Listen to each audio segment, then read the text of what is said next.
E agora eu quero apresentar o nosso outro palestrante, Dom Antônio Augusto Dias Duarte, é bispo auxiliar da Arquidiocese de São Sebastião do Rio de Janeiro.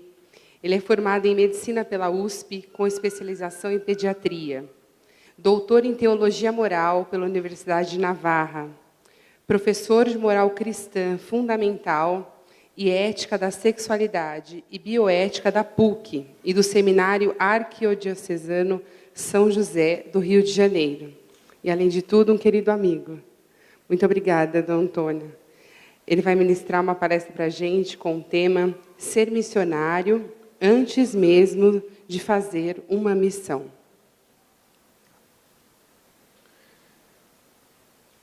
Vou ter uma missão difícil, falar depois do professor Sidney, que falou com tanto brilhantismo, né, e talvez não chegarei a tanta qualidade intelectual e didática que ele apresentou nessa primeira palestra da tarde, né?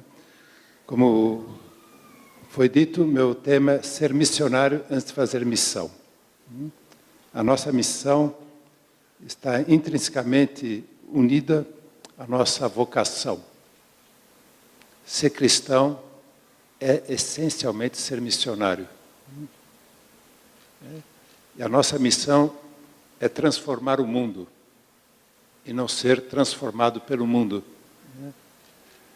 É voltar a recompor o que se rompeu, é contribuir para a edificação do reino de Deus, que o prefácio da solenidade de Cristo Rei, próximo domingo, dia 24, diz que esse reino é o reino de verdade, de vida, de santidade, de graça, de justiça, de amor e de paz. Esse é o nosso objetivo como cristãos. Instaurar a verdade, a vida, a santidade, a graça, a justiça, o amor e a paz. E para tudo isso, Deus nos chamou. Deus nos chamou e nos destinou. Ide e ensinai a todos os povos, batizando em nome do Pai, do Filho e do Espírito Santo. Foi a grande mensagem. Jesus não falou, ide e organizai atividades. Não disse, ide e construir templos. Não falou, ide e planejai estratégias missionárias. Falou, ide e ensinai. Ensinar é a missão. Já o professor Sidney usou a expressão diáconos da verdade, né? Isso está na encíclica Fides et Ratio, de João Paulo II, quando ele dizia, num dos parágrafos dessa, não é o único, uma das maiores missões da Igreja na atualidade é ser diáconos da verdade, é prestar esse serviço à verdade, né? E há uma verdade indiscutível. Eu sou a verdade. A verdade não é uma fórmula, não é uma conclusão de um processo intelectual, nem teológico, simplesmente isso. A verdade é um encontro. A gente encontra-se com a verdade. E a grande missão que nós temos hoje em dia é justamente tomar como objetivo da nossa vida anunciar a verdade. Não uma fórmula, uma pessoa. Anunciar Cristo. Para que possamos, nele e com ele, encontrar o caminho e a vida, né? Eu sou o caminho, a verdade e a vida. E a nossa missão como cristãos, que está intrinsecamente e inseparavelmente unida à nossa vocação, é viver como Cristos. Viver como Cristo. Há dois atos de fé que nós temos que fazer na vida. primeiro, como falou o professor Sidney, nos é dado por infusão, a fé infusa, um dom que Deus nos deu. Crer que Deus existe e que é uno e trino ao mesmo tempo. E é outro ato de fé que a gente faz com raríssimas vezes, é crer que eu sou Cristo. Crer que eu sou Cristo. Pelo batismo, não apenas nos purificou do pecado original, e quando recebemos de adulto, caso tenha sido esse momento da graça de Deus, de ter o batismo como adultos, também dos pecados pessoais cometidos antes do batismo. Não é essa a principal missão, o principal efeito do batismo.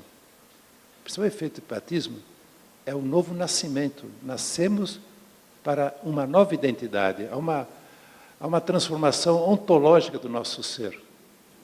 E esse nascimento e essa identidade é que a gente tem tanta dificuldade para crer, que eu sou Cristo, participo da filiação eterna do Verbo por obra do Espírito Santo, tornando-me filho de Deus. Então, a nossa missão é apresentar Cristo. É revelar os sentimentos de Cristo. É olhar para o mundo como Cristo olha, como uma obra do seu Pai Deus. É renovar as estruturas sociais, políticas, culturais, artísticas, de todas as naturezas, todas as estruturas, renovar a partir de Cristo, e com Cristo, e por Cristo, né? Eu costumo dizer que, quando a gente assiste à missa, ou a gente vive a missa, é melhor a gente ficar calado. Porque a gente diz, por Cristo, com Cristo, em Cristo, a Deus toda a honra e toda a glória. A gente diz, amém. Amém quer dizer, assim será. Assim vou viver. Isso eu quero ser. Né? Por Cristo, com Cristo, em Cristo. Se a gente fala isso, depois não vive, é melhor a gente ficar calado na missa. Porque senão é uma incoerência. Aí é uma realidade muito profunda, que o que cada um de nós tem que ser visibilizado. O agir segue o ser. Aqui temos uma pessoa especialista na filosofia. Eu não sou filósofo, né? Também não sou teólogo, sou sacerdote, no seu grau máximo, que é o episcopado. Né? Mas o agir segue o ser. E Deus me chamou, e chamou a cada um de vocês, desde o dia do batismo, para nós mostrar, cada um de nós mostrar quem é. Eu sou Cristo por obra do Espírito Santo, eu participo da própria vida de Cristo, pelo batismo, amadurecido pela crisma, curado pela confissão, alimentado pela Eucaristia, ungido, né, no momento da morte, ou próximo da morte, ou em perigo de morte, pela unção dos enfermos. Né? Quem recebe o sacramento da ordem, né, não é apenas um representante de Cristo, mas qualquer sacerdote, por mais divergente que ele seja da doutrina, ele é Cristo. É Cristo que consagra, é Cristo que perdoa, é Cristo que dá para nós a força da graça. Né? Por isso, Santa Catarina de Sena ouviu de Nosso Senhor aquela locução: não maltrateis os meus Cristos. Não maltrateis os meus Cristos. Seja o Cristo batismal, seja o Cristo sacerdotal. Nossa missão é mostrar Cristo, falar como Cristo, sentir como Cristo, pensar como Cristo, perdoar como Cristo, relacionarmos como Cristo, fazer com que Cristo seja conhecido, procurado, amado e A partir daí, recomeça o ciclo. Identificado com Cristo, as pessoas novamente seguem esse bom ciclo de vida, que é viver, como São Paulo dizia, como Cristo vive. Já não sou eu que vivo, é Cristo que vive em mim. E Cristo pode dizer com toda a propriedade, já não sou eu que vivo, é Antônio Augusto que vive em mim. Eu digo, já não sou eu que vivo, é Cristo que vive em mim. Porque eu me identifiquei com Ele pelo batismo. E Ele, pela Eucaristia, diz, já não sou eu que vivo, é Antônio Augusto que vive em mim. Porque Ele se identificou comigo. Então vocês veem que a nossa missão, vamos tornar assim mais simples a frase para não estendê-la muito, né? A nossa missão é mostrar Cristo. Já não sou eu que vivo, é Cristo que vive em mim. Mas para isso, para viver essa missão, eu tenho que ser missionário, né? E a primeira terra de missão que eu tenho, a primeira terra de missão que eu tenho é o Antônio Augusto. É a minha primeira terra de missão, e cada um de vocês também tem essa terra de missão. O primeiro espaço de missão, vocês podem denominá-lo através do nome de cada um de vocês, né? Então eu queria tornar essa palestra uma palestra muito prática, né? Ser missionário antes de fazer a missão, né? Remediar os males existentes na sociedade atual, exige prioritariamente ter saúde espiritual, ter vida espiritual, ter profunda intimidade com Cristo. Não transformaremos nada na sociedade se antes nós não nos transformarmos. Não converteremos ninguém se antes nós não nos convertemos. E como não há uma conversão instantânea e definitiva, mas sim sucessivas conversões, então a nossa missão de transformar o mundo desde dentro é acompanhada por a profunda e sucessiva conversão interior. João Paulo II, aos 80 anos de idade, portanto, no ano 2000, morreu em 2005, né? No retiro que o Romano Pontífice sempre faz, os papas sempre fazem na quaresma, começa na quarta-feira de cinzas, ele, antes de ir para o retiro à tarde, ele, naquela locução desde a janela do apartamento pontifício, ele pedia, depois de ter falado sobre a quaresma, ele terminou dizendo, rezem por mim, porque hoje inicio o retiro, para que eu me converta aos 80 anos de idade. Rezem por mim, porque hoje vou começar um retiro, para que eu me converta nesse retiro. Então, a primeira ideia clara, concreta, que eu queria deixar para vocês nessa tarde, não transformaremos o mundo se não somos pessoas em contínuo processo de conversão. Mahatma Gandhi, permita-me citar um não cristão nem católico. Mahatma Gandhi dizia que se vós, os cristãos, vivessem como Cristo, a Índia toda estaria aos seus pés hoje.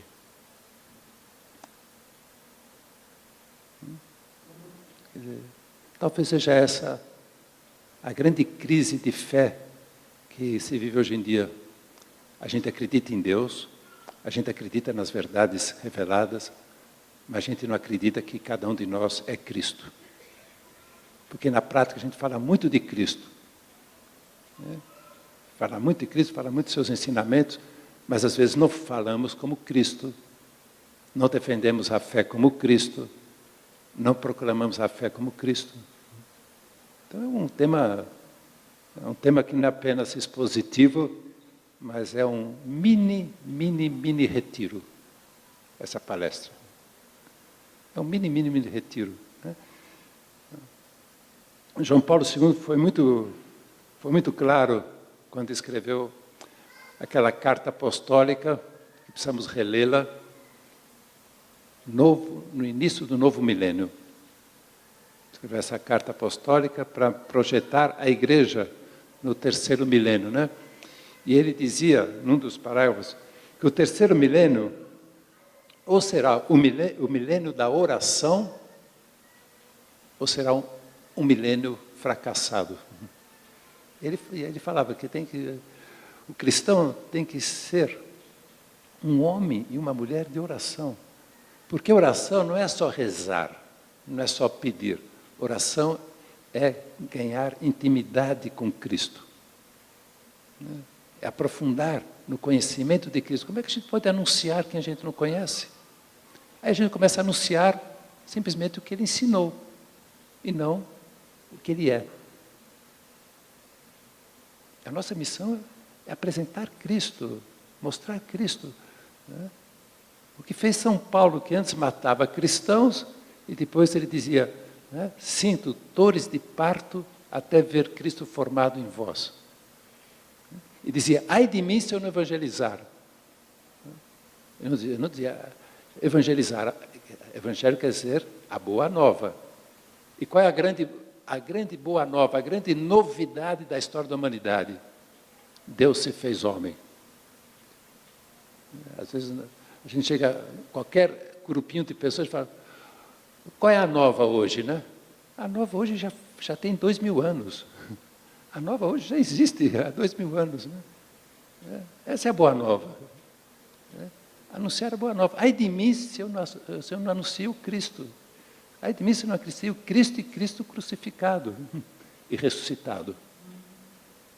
A cruz é um trecho culminante para poder chegar ao novo homem, à nova humanidade, à nova sociedade. A ressurreição não é só voltar da morte e continuar vivo. A ressurreição é a causa eficiente da nova vida, da nova sociedade, da nova humanidade, das novas realidades nas quais nós, os seres humanos, estamos imersos. Então, por isso, dizia São Paulo II, volto a citar a carta apostólica Novo Milênio Eneunde, especialmente diante das diversas formas em que o mundo de hoje coloca à prova a fé, não só, essa frase é antológica, né?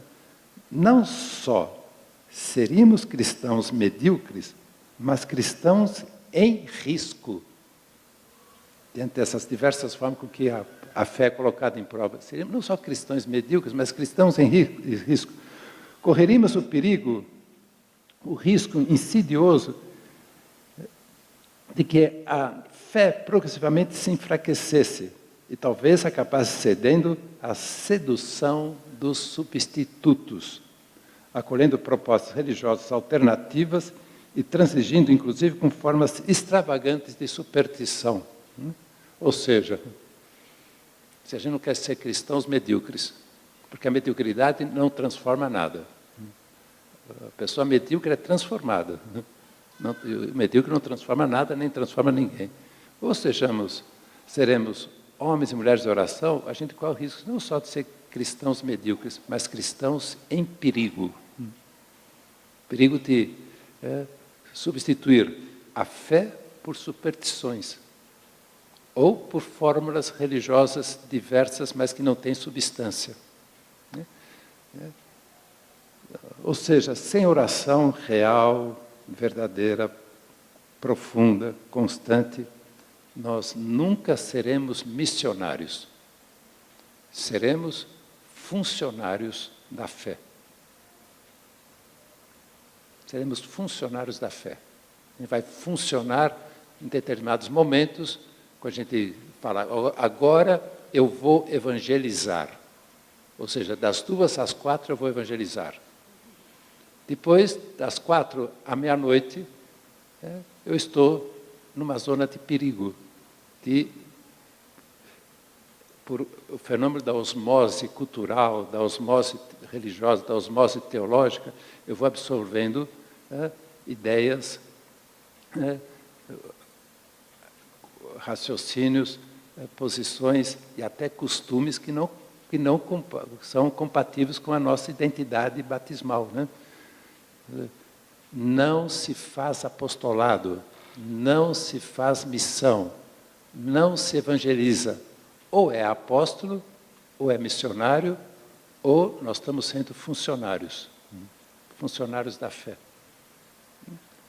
E para ser missionário, para ser apóstolo, que vive 24 horas por dia, anunciando Cristo, se convertendo em Cristo, defendendo a Cristo, nós temos que ser homens e mulheres de oração. Ao falar de Santo Tomás, muito bem apresentado pelo professor Cid, Santo Tomás, ele fazia teologia como uma forma de fazer oração, não era simplesmente um trabalho intelectual. Era um encontro com Cristo. Por isso, quando ele estava escrevendo sobre a Eucaristia e fazendo oração sobre a Eucaristia, e compreendeu que a Eucaristia, ele aposentou a pena, ele fechou. A Suma Teológica foi completada pelos seus seguidores, seus discípulos. Porque ele compreendeu Cristo, entregando-se até a morte, porta e cruz por ele. Ele falou, agora eu já entendi tudo. Por isso que essa resposta, o que eu posso fazer? Já cheguei a Deus, já entendi Deus, não quero mais nada. Quer dizer, um homem de oração. Por isso, a sua teologia permanece ao longo dos séculos. Porque não foi simplesmente elucubrações intelectuais, raciocínios lógicos, perfeitos, partindo da Sagrada Escritura, utilizando da tradição, apoiando-se na filosofia grega, não foi oração. E a mesma coisa, o grande teólogo do século XX, o Papa Bento XVI, Ratzinger, na sua vida acadêmica e principalmente no seu serviço à Igreja, como prefeito da Congregação da Doutrina da Fé e depois como Papa, e o Papa Francisco também, segundo o seu modo de ser, diferente de Bento, ele não entrava numa plenária da Congregação da Doutrina da Fé sem ele e seus principais colaboradores irem antes a ficar diante do sacrário para fazer oração. E o Papa Francisco é a mesma coisa. Quem de nós aqui presente faz 1 hora de oração de manhã e 1 hora de oração à noite? É o que faz o Papa Francisco. E quando tem situações difíceis de ser solucionadas, ele deixa a reunião no meio do caminho e vai para a capela rezar. E na porta do seu quarto está aquela estátua, que agora, aquela imagem que se tornou já popular, de São José dormindo, onde está embaixo vários papéis onde estão as suas intenções. Ele trabalha com oração. Ele não é teólogo como Bento XVI. É pastor. Mas seja um teólogo, seja um pastor, ambos e todos os papas têm isso como denominador comum, todos são homens de oração. Porque quando se chega a esse posto na igreja, fala, quem sou eu para estar nesse lugar? Ou se apoia em Cristo, ou está muito metido em Cristo, ou é um funcionário do Vaticano. O Papa Francisco é um homem de oração. O Papa Bento XVI foi um homem de oração. João Paulo II foi um homem de oração. Todos foram homens de oração. Porque não se pode cumprir uma missão, por mais elevada ou por mais cotidiana que seja, se nós não temos intimidade com Cristo. Porque senão o que nós vamos anunciar? Aquele que simplesmente foi mestre, bom mestre, que deve fazer para alcançar a vida eterna. E Jesus fez aquele jovem rico fazer oração. Por que me chamas de bom? Só Deus é bom. Já que foi citado Santo Tomás, na Suma Teológica, na segunda parte da Suma Teológica, questão 188, Santo Tomás afirmava, o apostolado consiste em dar aos demais o que nós contemplamos. Evangelizar é anunciar o que é contemplado, não apenas sabido. A gente pode saber muito do Evangelho, pode saber muito de teologia, a gente pode saber muito do magistério da igreja e anunciar até com uma eloquência e com uma vivacidade que convence, mas não vence. Não vence a resistência que todos nós temos a adequar a nossa vida a Cristo. Então, é impressionante essa frase de Santo Tomás. Apostolado, ou evangelizar, ou cumprir uma missão, consiste em dar aos demais o que contemplamos. Daí que a autêntica e benéfica revolução que transforma o mundo por dentro é preparada, realizada por homens e mulheres orantes. E até a filosofia fala nisso, né? O agir segue o ser. Agir como missionário significa que a gente vai falar a partir do que a gente vive, do que a gente conhece, do que a gente contempla. Não é? E está faltando, talvez, mesmo dentro da igreja, né? E mesmo entre pessoas de boa vontade que defendem a fé, mais vida contemplativa e menos vida ativa. Não é que a gente não tenha que ter atividades, não é que a gente não tenha que agir, mas é preciso ter mais vida contemplativa, porque o verdadeiro ativo é o contemplativo. Irmã Dulce, Madre Teresa de Calcutá, né? São João Paulo II, né? Todos os santos, eu não conheço, não sei se você conhece, eu não conheço nenhum santo que teve e continua tendo influência na história do mundo que não tenha sido um profundo contemplativo. Eu não conheço. Eu conheci santos e que tiveram muita atividade, incansável até. Né? Mas eu sei onde é que estava o segredo desses santos, na sua vida de oração, na sua vida espiritual, na sua vida de intimidade com Cristo. Então, primeiro, temos que ver isso. Depois, se o professor me dá licença, se vocês dão licença, eu vou citar um filósofo contemporâneo, né, Kierkegaard,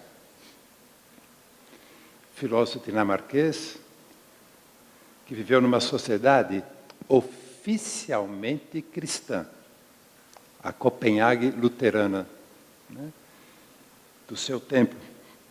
Segundo ele, e aqui vou abrir aspas, né? Nessa sociedade, todos se gabavam de serem cristãos, porque iam ao culto dominical e cantavam os salmos, mas na segunda-feira voltavam a viver como pagãos. E Kierkegaard criticava essa sociedade cristã, a sociedade incoerente, a sociedade quebrada. Uma vida, entre parênteses, do domingo, segunda a sábado como pagão, domingo como cristão. E ele chamava essa sociedade de sociedade algemada. Algemada no quê? Na duplicidade. Hoje em dia a gente chamaria, e é uma das características da modernidade, a sociedade esquizofrênica. A esquizofrenia moderna. Sou cristão no domingo, sou cristão aqui num fórum. E depois, segunda, terça, quarta, quinta, sexta, sábado, domingo. Os outros dias da semana, né?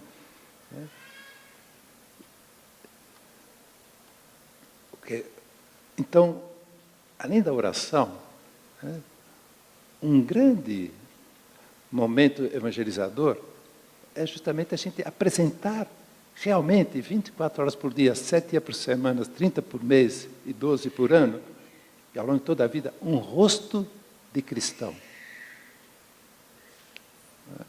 Rosto de cristão. O que é esse rosto cristão? É o rosto da coerência entre o que eu creio e o que eu vivo. Mas eu tenho fé, eu acredito. E aí eu vou citar com autoridade Santiago, na sua carta. Tu crês que existe um só Deus? Fazes bem. Também os demônios creem e tremem. Queres saber, insensato, que a fé sem obras é estéril? Assim o corpo sem alma está morto. Assim também a fé sem obras está morta. Fé com obras. Vamos traduzir de uma maneira bem prática. Fé com virtudes que são decorrentes da a gente crer que cada um de nós é Cristo. Se eu creio nisso,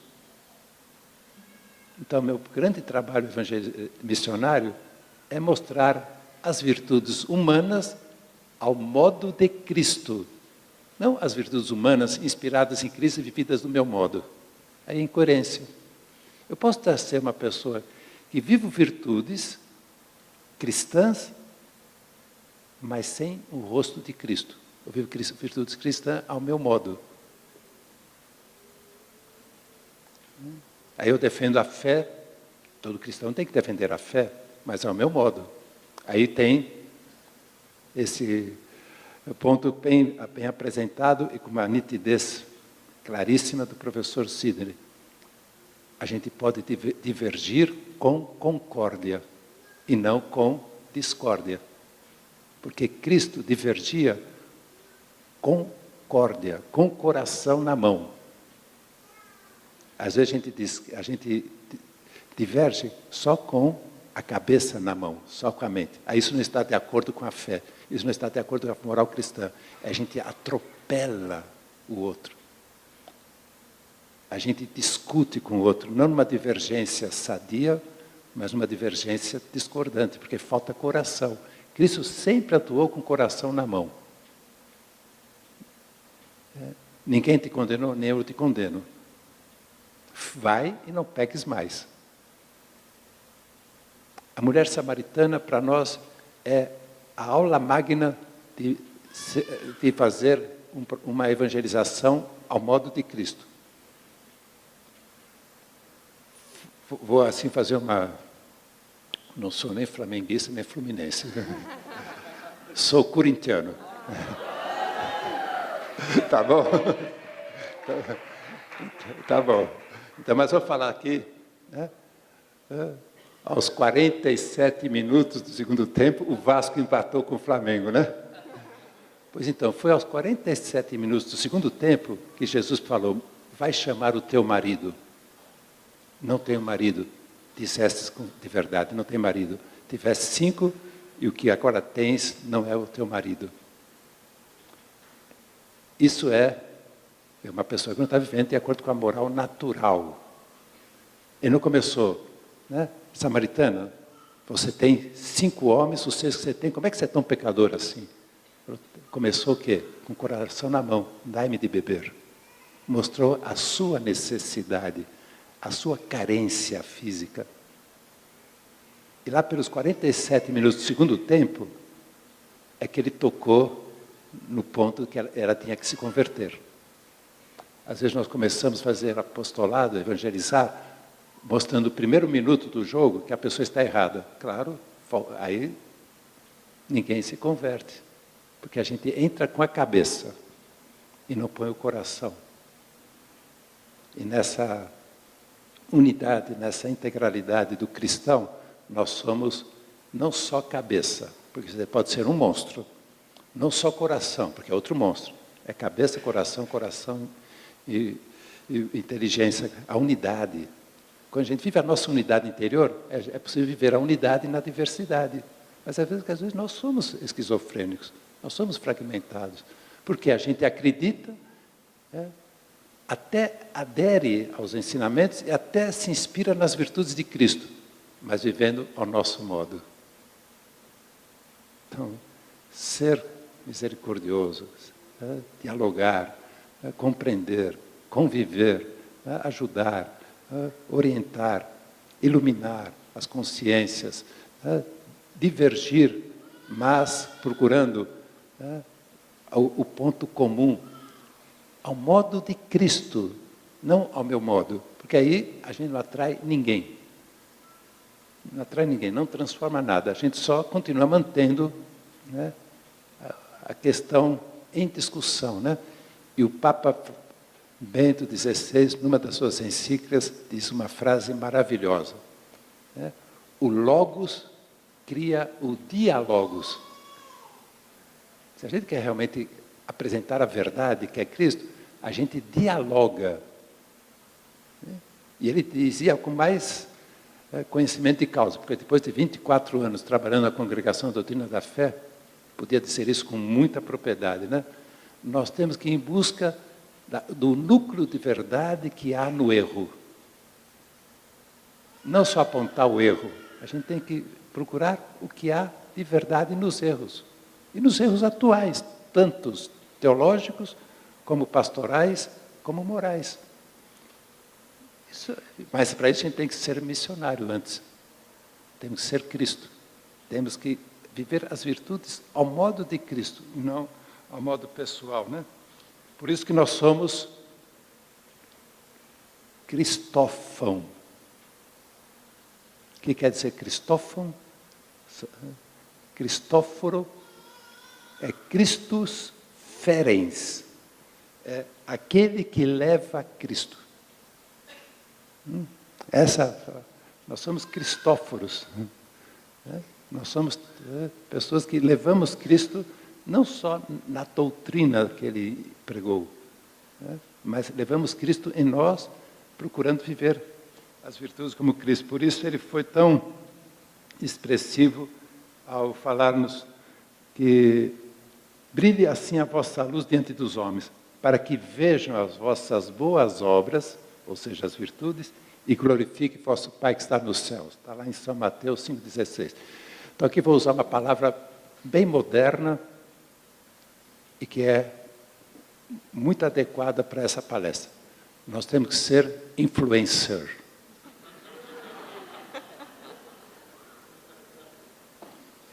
Nós temos que ter a influencer, quer dizer, nós temos que influenciar cristamente na sociedade. E aí que está a influência da nossa humildade, da nossa amizade desinteressada, da nossa alegria de viver, do nosso otimismo perante o mundo que está bastante doente, mas ainda não está enfermo. O mundo está muito doente, mas ainda não está enfermo. Sabe a diferença, professor Sidney, doente e enfermo? É, Santo Agostinho. Santo Agostinho dizia, doente, aquele que tem um desequilíbrio. Enfermo, aquele que não é firme. Então, o mundo está doente, mas sabe por que ele não está enfermo? Porque tem cristãos ainda firmes. Está doente o mundo. E a um doente, nós não o enterramos. Um doente não é um corpo para o cemitério. O mundo está doente, mas a gente não pode enterrar o mundo. Eu não posso fugir do mundo doente. Eu tenho que estar onde o mundo está doente, estando firme. Por isso a gente não se afasta dos doentes morais. Não acusamos os doentes morais. Tratamos os doentes. Acolhemos os doentes. Como Cristo acolheu cegos, coxos, paralíticos, leprosos, né? Zaqueu, publicanos. Ele estava em contato com a doença moral, mas nunca acusou a doença moral. E quando dizia, ai de vós fariseus, não era para acusá-los, era para despertá-los. Né? Era para despertá-los, não era para humilhá-los, não era para pisoteá-los, era para despertá-los. Nunca acusou ninguém, Jesus. E tinha tudo para acusar, porque ele é Deus. O único ser perfeito. Né? Por isso nós temos que ter como um propósito evangelizador ser missionário, ou seja, ser Cristo. Ser como Cristo, viver as virtudes de Cristo. Por isso às vezes a gente não precisa nem falar inicialmente, basta viver. É isso que dizia também Bento XVI, o cristianismo não cresce por proselitismo. mas sim por atração. Quem é que resiste a Cristo?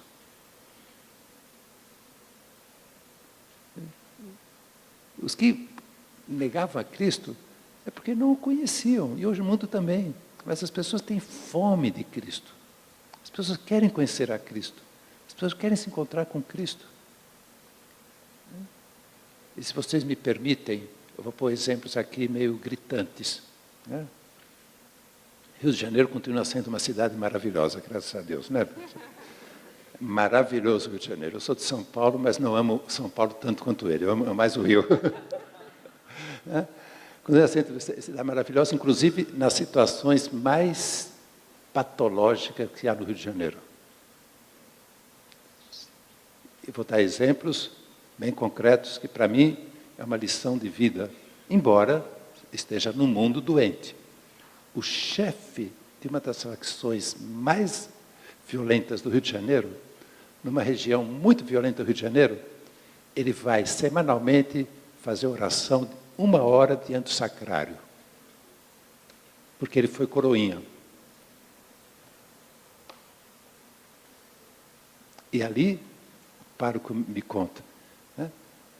Ele fica 1 hora ajoelhado e 1 hora chorando. Claro que ele manda ficar todos os capangas em torno da igreja. Uma medida de segurança, né? Para outra facção ou para a polícia. Mas ele falou, aqui não quero ninguém comigo. O padre sabe, abre a igreja naquele horário, ele fica 1 hora por semana, diante do Santíssimo. Outro presídio, com bandidos de alta periculosidade, né, que eu vou lá celebrar a missa pela Páscoa e pelo Natal, às 6 horas da tarde, bate um sino e todos rezam, segundo as suas crenças ou descrenças, rezam pela paz do mundo.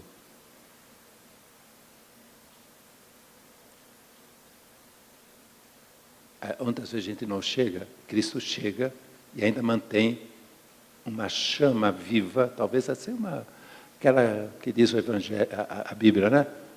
Não apagar a chama que fumega, nem a cana que está rachada. Isso é evangelizar. Às vezes a gente está lá, um pouquinho de chama, ou um pouquinho de... ali está rachado, a gente vai lá e acaba de rachar, porque a gente fica só... Aqui, ó. Falta criar o link.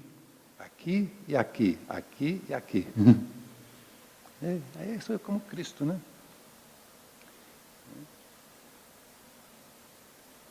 E entre as virtudes que eu gostaria que nós procurássemos colocar, não como a mais importante, mas como a mais necessária nos dias de hoje para ser missionários, é a tolerância. A tolerância. Nós, cristãos, temos que viver a santa tolerância, que não quer dizer a santa transigência, né, mas é a santa tolerância. Nós não podemos transigir com aquilo que é o normal, e além disso o sobrenatural, porque não nos pertence, pertence a Deus. Né? Como falou bem o professor Sidney, a lei natural é para todos. Não é uma questão cultural, não é uma questão ocasional. Né? A lei natural tem que ser para que a sociedade seja normal, que tenha o óbvio, o ululante, né? É preciso viver a lei natural. Então a gente não pode transigir a lei natural.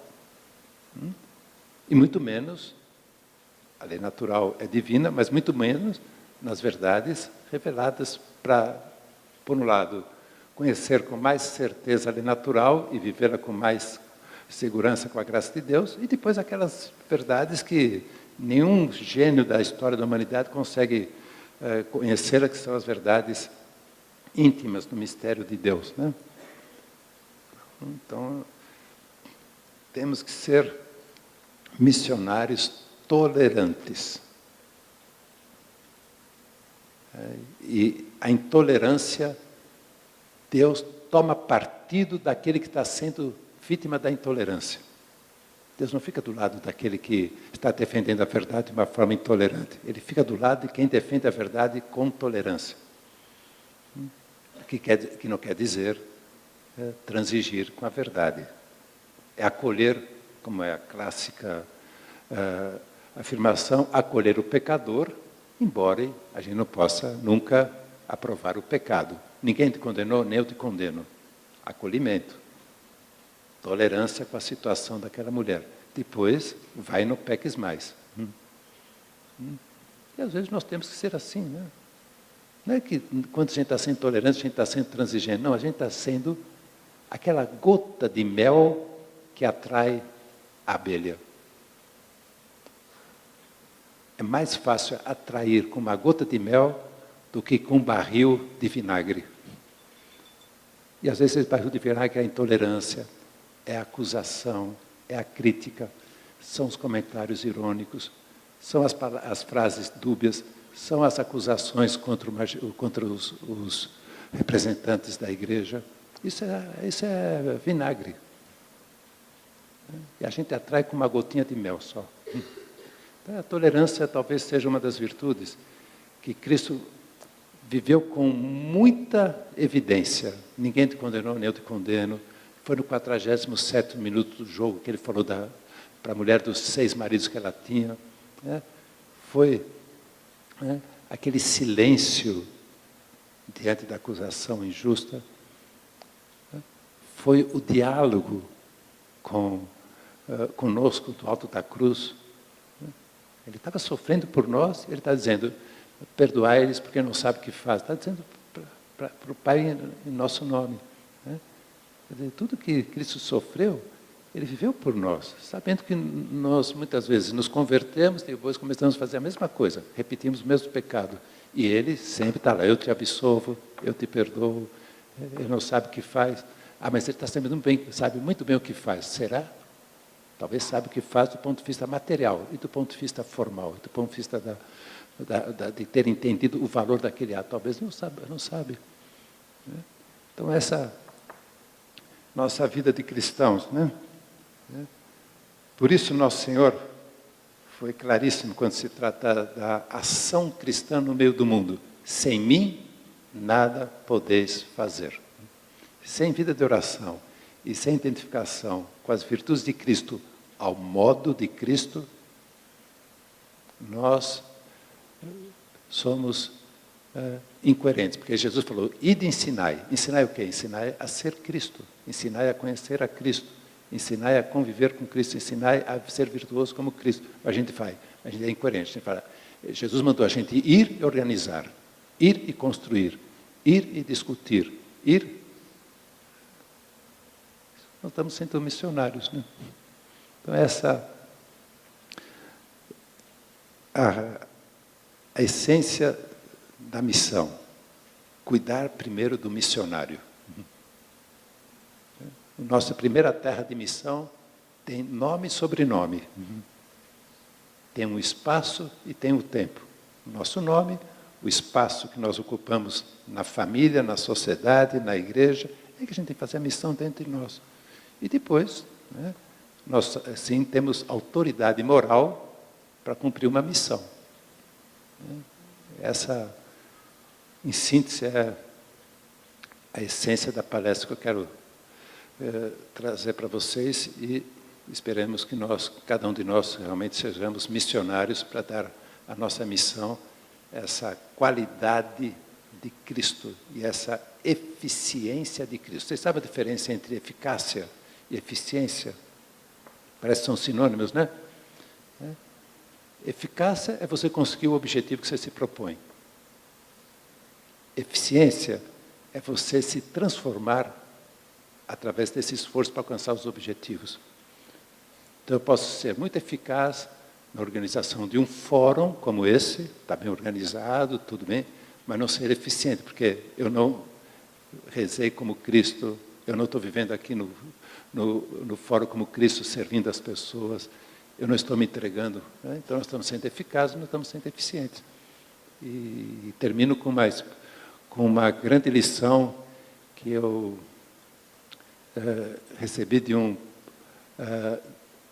reitor de uma pontifícia universidade de Roma. Ele dizia que o melhor professor é aquele que sabe que a matéria vai converter a sua vida.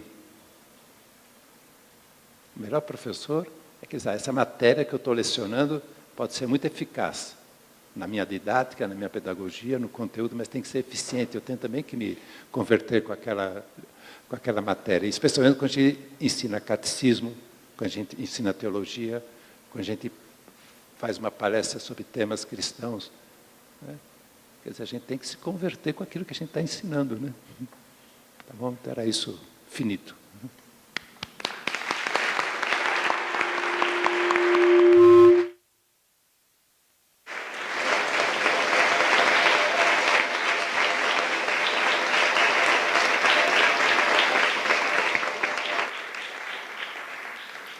Gostaria muito de agradecer, Dom Antônio, pelas palavras.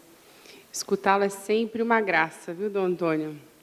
Uma graça tremenda que nós temos de poder ter sempre o Senhor conosco. E agora nós vamos abrir as perguntas. Para você que enviou a pergunta, ou que não enviou ainda dá tempo, que vai chegando aqui, eu vou lendo. Mas nós vamos começar. Então, a primeira pergunta é para Dom Antônio. Diz assim... Eu acho que é de uma mulher, não tem o nome, mas eu me identifiquei. Trabalho, cuidado da casa, estudo e oração. Que conselho dá para no dia a dia, com a vida corrida, cultivar a vida de oração? O que priorizar? Priorizar Cristo no trabalho. Talvez na vida profissional em geral, e o trabalho de casa é um trabalho profissional, né? E, além disso, polifacético. Um médico é um médico, mas uma mulher que se dedica à sua família, ela é médica, economista, nutricionista, decoradora, psicóloga, pedagoga, né? Personal training, porque ela acompanha de perto um por um, né? Quer dizer, ela é polifacética, né? E no trabalho, nós temos que ter muito presente que Jesus nos redimiu trabalhando. E para manter um clima de oração no meio de um trabalho bem polifacético, agitado, corrido, né? Talvez não tenhamos aquele minuto, aquelas horas, né? Que pode ter se a gente se organiza bem no trabalho, tem oportunidade de encontrar esses horários, né? Mas é preciso partir desse princípio, né? Cristo me salvou trabalhando, então Ele pensava em mim. Ele oferecia o cansaço do trabalho por mim. Então isso é oração. Quando a gente encontra Cristo no trabalho, é oração. Então pode ter o trabalho mais exigente, que exige uma concentração máxima, uma dedicação full time. Se a gente se organiza, é possível ter, como eu falei, o Papa tem 1 hora de oração de manhã e 1 hora de oração à tarde. E a agenda dele não está nas mãos dele, está nas mãos de quem deve organizá-la, né? Seu secretário. Mas ele blinda um espaço de tempo só para oração, para poder depois, no meio da agitação das diversas atividades, estar com o coração e a mente dirigida a Deus. Isso é oração. Então é possível compaginar uma vida de trabalho intensa com uma vida de oração profunda, talvez não tão recolhida, mas em contato com Deus, né? Agora para o professor Sidney. Como fazer surtir esse interesse pela sabedoria, a verdade, etc. Hoje as pessoas não se preocupam mais com a verdade, com a beleza ou com a fé. Como fazer surtir esse interesse? Perguntinha fácil, hein? Bom, o grande pagão Aristóteles já nos dissera, na primeira frase do seu livro, A Metafísica, que o homem deseja por natureza conhecer. Então, essa é a primeira frase da Metafísica de Aristóteles, que era um um pagão. Então, é natural em nós esse buscar o conhecimento. Então, o interesse pela verdade, numa sociedade minimamente organizada, ele se dá de uma maneira escalar, né? Temos que conceder, é óbvio que isso aqui seria objeto, talvez, de uma discussão, né, de uma disputa dialética, né? Mas eu parto da premissa de que hoje, no Brasil, até o próprio idioma se vem depauperando continuamente. Eu tenho a experiência linguística dentro de casa, por exemplo, minha esposa é portuguesa, e o português contemporâneo, por exemplo, ele não perdeu formas clássicas verbais que entre nós, se vão cada vez mais diluindo. Vou dar um exemplo aqui que eu dei ontem durante o jantar, né? Nos verbos de primeira conjugação, os imperativos, verbos de primeira conjugação, são aqueles terminados em AR, em português, né? Então, os imperativos afirmativos são assim, né? Cuide-se ou se cuide, né? Eu me lembro da experiência, recém-casado, de a minha esposa ouvir o reclame da Globo: se liga. Se liga, não existe gramaticalmente, se ligue, ou, como dizia minha avó, te cuida, meu filho, né? Ou então, em português lusitano, cuida-te, né? Então, esse cuidado, então, parto do pressuposto de que esse desapreço à verdade em vários níveis, ele provém de uma má formação em várias instâncias, digamos assim, a começar pela alfabetização em nós. E se quer resgatar o Brasil e se nós queremos elevá-lo a um patamar civilizacional minimamente razoável, hoje, por exemplo, serviços públicos não funcionam, pagamos impostos e nos sentimos roubados pelo governo, etc. É preciso que retomemos algumas formas clássicas de educação, a começar pela gramática, né? Gramática ensina-se. O gramático não é um sujeito que resolve numa espécie de concílio com outros seus parceiros, né? Entra num consultório e diz assim: a partir de amanhã o verbo haver em português não vai ser mais irregular. Não, o gramático codifica os fatos da linguagem, né, que já estão postos, né, pelos usuários do idioma. Então, a boa gramática, ela não é como a norma da lei civil, ela pode indicar erros quando se trata de coisas que vão contra a índole do idioma. Então esta reconstrução, ela tem vários pilares, é um trabalho que precisa de missionários também, na educação, etc., de pessoas capazes desse diálogos, ou seja, que saibam compartilhar as verdades contempladas, né, que Santo Tomás acrescenta nessa passagem e noutra, que isto é a caridade em seu ápice, né?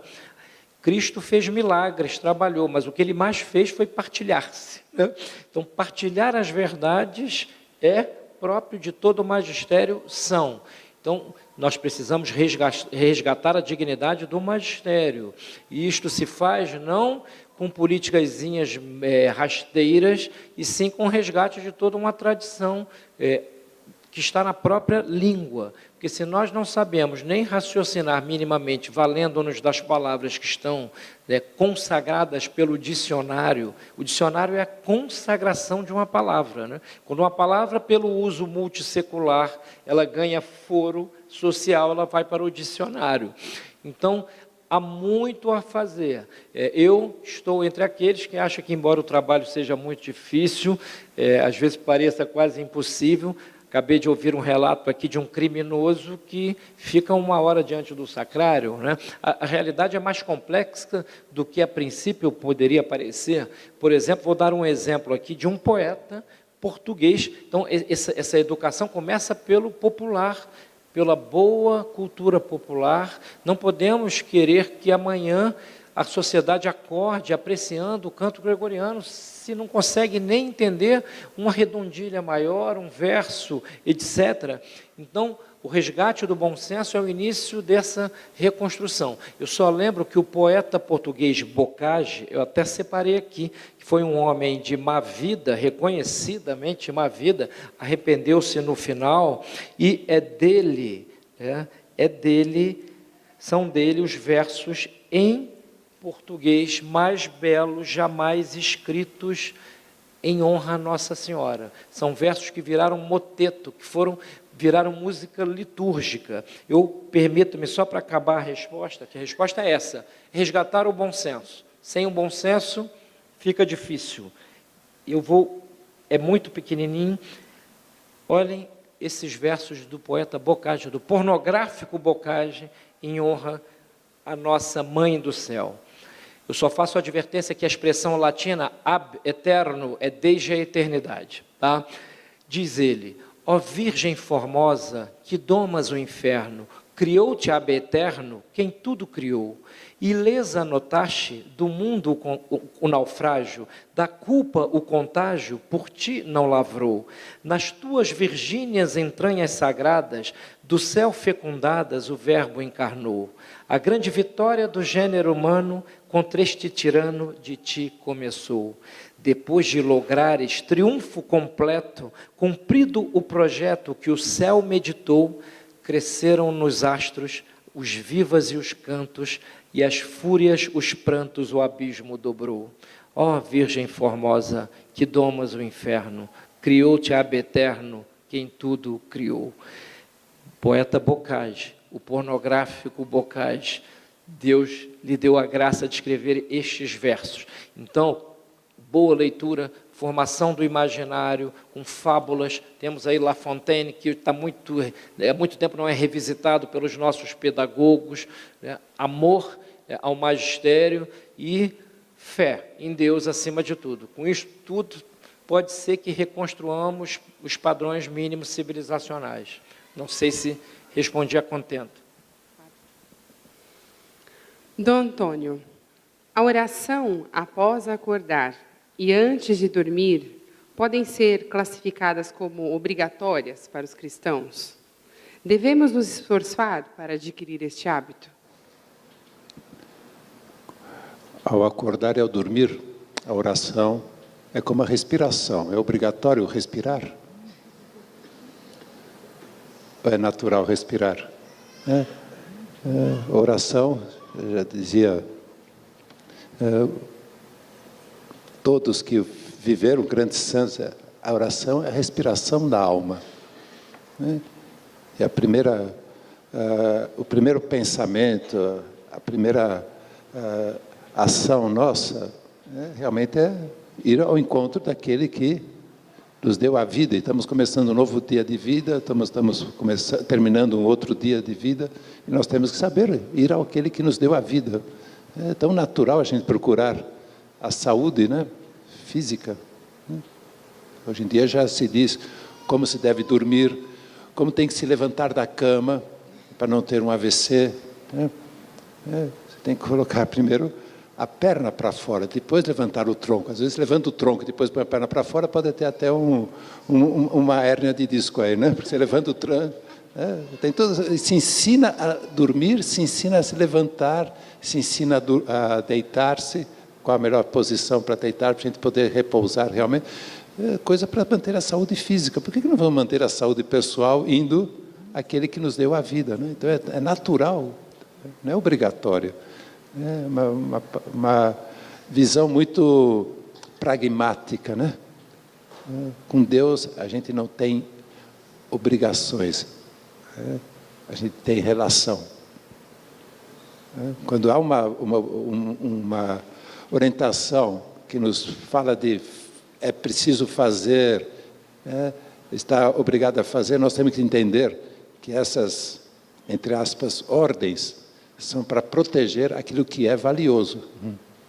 Então, se nós vemos na lei apenas obrigações, realmente a gente perde a relação. Então, tenho que fazer, tenho que rezar, tenho que ir à missa. A gente vai esvaziando o que é o mais precioso, o tesouro. Onde está o teu tesouro, aí está o teu coração. Será que é obrigatório um marido dar um beijo na sua esposa? É obrigação? Acho que não, né? Brota espontaneamente do amor. Então, fazer oração é uma expressão natural e também sobrenatural, porque há uma graça atual para manter essa relação sempre viva que existe entre Deus e o homem. João Paulo II, termino aqui com a resposta, quando perguntaram, numa entrevista, acho que está publicado no último livro dele, né, falando, o repórter perguntou, como é a oração do Papa? Ele falou, eu não faço oração, é Deus que toma iniciativa para falar comigo. Então, a oração, se a gente entende assim, é bastante natural e sobrenatural, que não só no primeiro, mas também no último momento do dia, como ao longo do dia, nós deixemos a nossa mente e o nosso coração se elevarem pelas duas asas que dizia a encíclica Fides Ratio, a asa da razão e da fé. São as duas asas que elevam o espírito humano, né? Só fé, a gente perde a dinâmica da relação. Só razão também, tá? Razão e fé. São as duas asas que nos elevam no espírito até Deus, né? Permita-me só fazer um acréscimo a tudo que disse o bispo agora. O Reginaldo Garrigou-Lagrange, falando da oração, e diz uma coisa extraordinária, porque esta vida de quem acha que tudo é obrigação, que é uma vida engessada, leva a uma espécie de relação com Deus mais farisaica do que livre. Então, ele diz assim, quando Deus atende a uma oração, não significa que ele se dobre à vontade humana.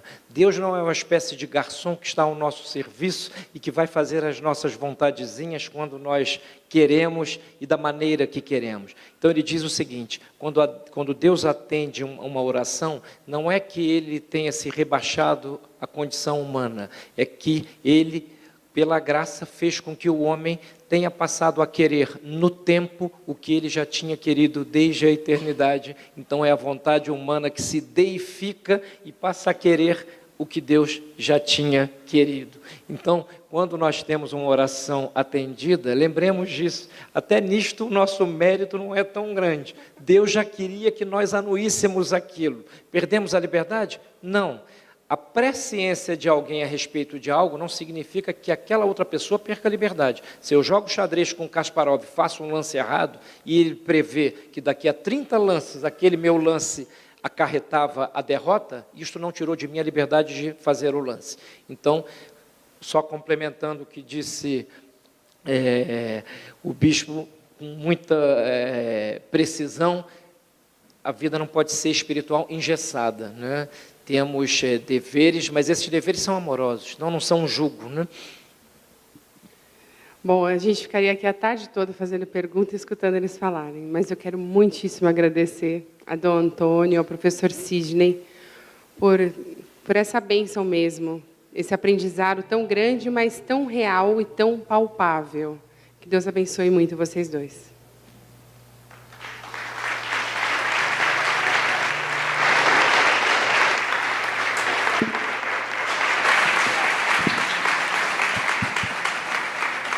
E agora nós gostaríamos de convidar outra família para presentear os nossos palestrantes.